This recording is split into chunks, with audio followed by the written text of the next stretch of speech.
படம் மாதிரி இருக்குங்க இந்த வழக்கு. நீங்க வந்து கேட்டாலே நமக்கு ஒரு திகிலா இருக்கும். டேட் வைஸா நான் சொல்றேன். 2017ஆம் ஆண்டு பிப்ரவரி 16ஆம் தேதி எடப்பாடி பழனிசாமி முதலமைச்சராக பொறுப்பேற்கிறார். ரைட்.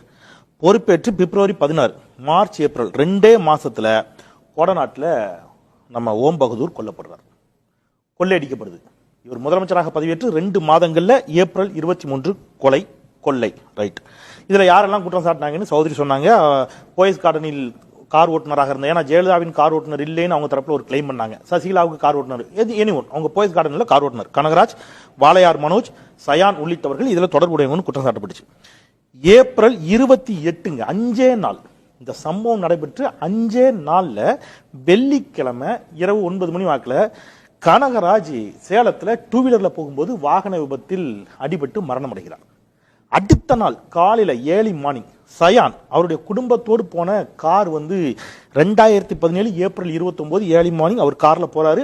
அவருடைய மனைவி வினுப்பிரியா 30 வயது, மகள் நீது 5 வயது, இருவரும் வந்து கொல்லப்படுகிறார்கள். அதுவும் கார் விபத்து. அதுக்கப்புறம் தான் சயான் வந்து டென்ஷன் ஆகி அந்த சொல்றதெல்லாம். ரைட்.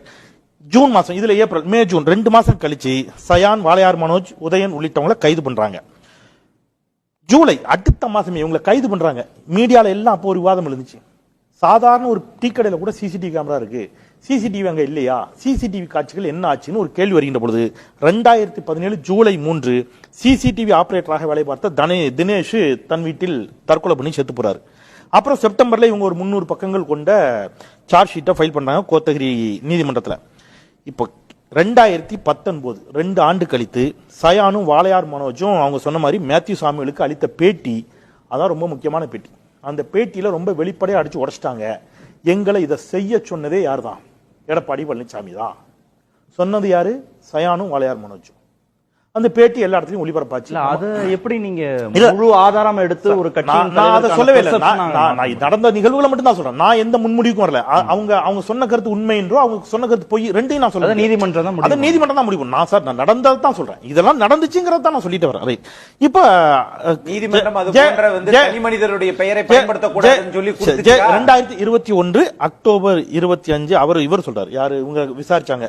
தனபால், இவர் கனகராஜனுடைய சகோதரர். அவர் என்ன சொல்றாரு? திருப்பி சார், இந்த எங்களுடைய சகோதரனுடைய மரணம் என்பது விபத்து அல்ல, எனக்கு டவுட் இருக்குன்னு திருப்பி சொல்றாரு. இப்ப அவர் அதுல எடப்பாடி பழனிசாமி டைரக்டா குற்றம் சாட்டியுடன் எடப்பாடி பழனிசாமி நீதிமன்றத்துக்கு போய் அவர் என்ன பற்றி பேசக்கூடாதுன்னு தடை ஆணையம் வாங்கி வச்சிருக்காரு. தனபால் வந்து எடப்பாடி பழனிசாமி இந்த பேரை பயன்படுத்தக்கூடாதுன்னு வாங்கி வச்சிருக்காரு. இது வரைக்கும் இந்த வழக்குல நடந்துச்சு சார். இப்ப சகோதரி லட்சுமி கேட்டதான் நானும் கேட்கிறேன். சார் நீங்க நல்லா யோசிச்சுங்க. ஒரு முதலமைச்சர், முன்னாள் முதலமைச்சருடைய பங்களா, அவர் மரணம் அடைகிறார், புதிய முதலமைச்சர் பதவியேற்கிறார். பதவியேற்ற 2 மாசத்துல அங்க கொல்ல, அதுல தொடர்புடையவர்கள் 5 நாள்ல மர்மமான முறையில் விபத்தில் சிக்கிறார்கள். அங்க சிசிடிவி கேமரா ஆபரேட்டரா இருந்தவர் வந்து சூசைட் பண்ணி செத்து போறாரு. இவ்வளவு சிக்கலும் ஏன் அப்படின்னு கேட்டீங்கன்னா, அங்கதான் த்ரில்லிங் கிளைமாக்ஸ். இதெல்லாம் ஒரு குரங்கு பொம்மையை திருடிட்டு போறதுக்கு சார். கரடி பொம்மை. அப்புறம் கொஞ்சம் வாட்ச், 2 வாட்சையும் கரடி பொம்மையும் திருடுறதுக்கு தான் முன்னாள் முதலமைச்சரின் வீட்டில் இவ்வளவு ரிஸ்க் எடுத்து அந்த ஏரியால மின்சாரம் எல்லாம் துண்டிக்கப்பட்டதாக செய்தி வந்துச்சு. இவ்வளவு எதுக்குன்னா ஒரு கரடி பொம்மைக்கு சார். அதுல கூட பின்னாடி செய்தி வந்துச்சு, அதை கொண்டு போய் கேரளால எங்கேயோ போட்டுட்டாங்க, ஆத்துலயோ எங்கேயோ போட்டாங்கன்னு ஒரு செய்தி. களவாண்டுட்டு கொண்டு போய் ஆத்துல போடுறதுக்கு இன்னைக்கு வந்து அந்த ஓம் பகதூர் எந்த மரத்துல கட்டப்பட்டு கொல்லப்பட்டாரோ அந்த மரமே இன்னைக்கு கோடநாடுல இல்ல. இவ்வளவு தட் மீன்ஸ் சாட்சியங்கள் அடிச்சிருக்காங்கிற பார்வையில் அவங்க அந்த விவாதத்தை வைக்கிறாங்க. எஸ், நீங்க என்னன்னு கேட்டீங்கன்னா சார், இப்படி ஒரு திகில் நிறைந்த திரைப்படம் மாதிரி தான் கோடநாடு கொள்ளை சம்பவம் நடந்துச்சு. அதனாலதான் அதை பற்றிய மக்களுக்கு எழக்கூடிய கேள்விகள் இருக்குல்ல, இதுக்கு பதில் சொல்ல வேண்டிய பொறுப்பு அஇஅதிமுக இருக்கிறது அப்படிங்கிற கேள்வி வருது. 4 வருஷமா அந்த விசாரணை ஏன் தாமதமானது அப்படிங்கறத கேள்வி அவங்க எழுப்பியிருக்கிறாங்க. அதை ஒரு பத்திரிகையாளராக உங்களுக்கு எழுப்புறதுக்கு எல்லா உரிமையும் இருக்கு. அதுக்கு பதில் சொல்ல வேண்டிய பொறுப்பு கண்டிப்பாக அரசாங்கத்துக்கு இருக்குது. ஏன்னா நீங்க கொடுத்த வாக்குறுதியில் அதுவும் இருக்குது. எஸ், அது கரெக்ட் தான். என்னுடைய யூகத்தில் நான் சொல்றது, பழிவாங்குற போக்கு மட்டும்தான் இருக்கும் அப்படின்னு சொன்னா ஒருவேளை அதை பண்ணியிருப்பாங்களோன்னு நினைக்கிறேன். நீங்க அவசரம், இப்ப ஜெயலலிதா அம்மையார் பண்ணாங்க, அப்போ அவசரமா கலைஞரை கைது பண்ணி நள்ளிரவுல அந்த அடையார் பாலத்துல போய் சிமெண்ட் எல்லாம் சுரண்டுனாங்க. ரைட். அது என்ன ஆச்சுன்னு நமக்கு தெரியும். அவசர கோலத்தில் பழிவாங்கும் போக்கில் செய்யக்கூடாது என்று ஒருவேளை அரசு நினைத்திருக்கலாம், அல்லது முதலமைச்சர் அப்படி உத்தரவிட்டிருக்கலாம். இன்னும் தீர விசாரித்து இன்னும் தெளிந்த ஆதாரங்கள் கிடைத்த பிறகு நிச்சயமாக உண்மை குற்றவாளிகள் தண்டிக்கப்பட வேண்டும் என்பதில் முதலமைச்சர் உறுதியாக இருப்பார் என்பது என்னுடைய நம்பிக்கை.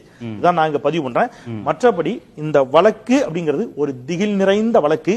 மற்றதுக்கெல்லாம் பேசக்கூடிய அஇஅதிமுக இந்த வழக்கை பத்தி நான் டேட் வைஸா சொல்லியிருக்கேன். என்னென்ன நடந்துச்சு, 5 நாள்ல என்ன நடந்துச்சு எல்லாத்தையும் டேட் வைஸா சொல்லியிருக்கேன். இதுக்கு இந்த நிமிடம் வரைக்கும் அவங்க தரப்புல எந்த நியாயமான பதிலும் இல்லை.